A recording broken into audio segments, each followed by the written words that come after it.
आज माझ्याकडे एक स्पेशल पार्सल आलंय. तुम्हाला गेस आहे का आज काय असेल? काय म्हणता मित्रांनो, शेवटी घर सोडलंच बघा. आलो आता कोल्हापूरला. घर सोडलो म्हणजे हक्कल वगैरे काय नाही, सुट्ट्या संपलेत. कॉलेज आहे आता उद्यापासून, जावं लागेल ना. बॅग काढतानाच वाट लागली बघा. आता मला जाऊ दे म्हणलं, पाऊस पडतोय.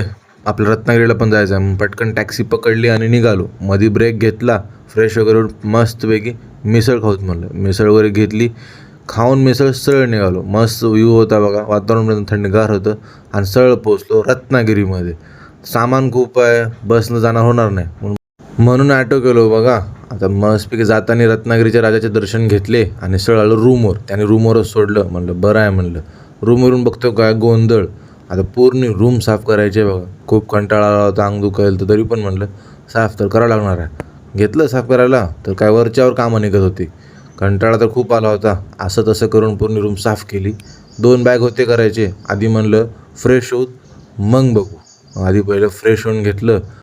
तरी आळस होताच, पण एक कॉल आला आणि आळस सगळा उडाला बघा. आता कॉल म्हणजे पार्सलवाल्याचा.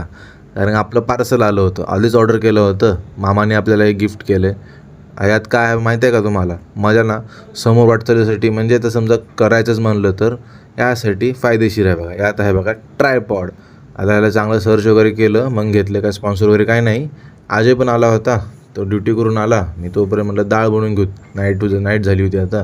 पापड आणले होते, पापड वगैरे मस्तपैकी भाजून घेतले. डाळीला मारा घेतला तडका. खूप दिवसांनी डाळ बनवतोय, नको वाटायला तर पण म्हणलं ना, जेव्हा कोण देणार आहे तर मग स्वतःलाच बनवावं लागणार आहे. आता तुम्ही बघताय रील, फॉलो करत नाही काय नाही बघा. लाईक करा, कमेंट करा, शेअर पण करा. चला बाय.